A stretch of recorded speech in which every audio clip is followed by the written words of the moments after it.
watched a lot of movies about the US president and his security and the way his team, the Secret Service, can even appear to manhandle the president or the vice president just to ensure that they are secure.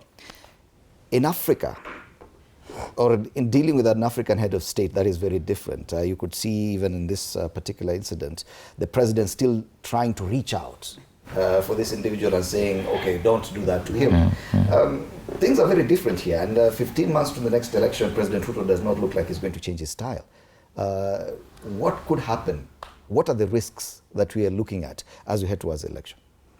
Thanks, Fred. My feeling is that, that incident, to me, was a reflection of what is happening in the country in terms of lowering the standards of professionalism, whether it's security or the executive. It means that there's something wrong somewhere when you see the frequency of attacks on the presidency. Never mind that maybe he's not so... People are desperate and angry, so they're trying to express themselves, finding ways to express themselves. The desperation, like he's saying, of thinking that maybe, like he said, he's, you know, he commented and said, amefundishwa na fikirini, you know, the PS. So what he was saying is that that guy was trying to find an opportunity to find him so that he gets a chance or a stab at success in life. So I think it just shows that, you know, life has become like a gamble, and it also shows how security or how professionalism, the standards have been lowered. Because, you know, you ask yourself, if that can happen to the president, what about us? How safe are we? How safe is the country and our property? Yeah. So, yeah, I feel that it's just the tone at the top again. If they say that the president is the one who has asked that they relax the security protocols so that he seems to be engaging with people, then it just shows that everything is being compromised, and it's all for the sake of what you see, not what you get. Yeah, this is linked to state security, Bonaikua.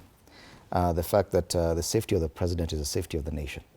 But at this time, when the president appears keen on his own popularity, on his own approval ratings, there's a serious challenge. Do you believe that this security should make those considerations now that they're prone even to punishment, if we may call redeployment punishment? Well, let me say that those changes were very necessary, and the security organs need to know that there is a very huge gap between, you know, the public and the PR and the politics and the security, that the, you know, responsibility. Security responsibility does not allow for any chances whatsoever. And I can tell you those changes that have happened, Kenyans need to know that you may want to pull those PR stunts by running towards the presidency, but you are actually walking towards a possibility of losing your life. If one of those security officers decides or, you know, detects you as a, you know, imminent danger to the presidency and to the figure in which they are protecting, they can shoot you, they can kill you right there, and they cannot be sued for it. You've already agitated, you've already aggressed towards the presidency, and that is not going to go on well. But I mean, heading towards the campaigns, always, you know, the people who are protecting the president have very difficult times, you know, to try and balance in between what the president wants to achieve versus what they are required, you know, professionally to deliver. Because apparently they're supposed to deliver a safe presidency. But at the same time, the time has come where the president has to interact with the people, have to be seen to be closer to the people, have to endear himself to the people in all means necessary, especially at a president like this one that is facing a lot of, rebelliousness out there. As Foba would want to paint it that the president is loved, that's what people are learning to him. There's so many problems out there. You see this as love, because look at the front page of the Standard, and they're throwing... The man went there with the Bible, so he had good intentions. No. But unfortunately... That's not love. No, he wanted to whisper something to him. Well, you cannot even tell it's a Bible.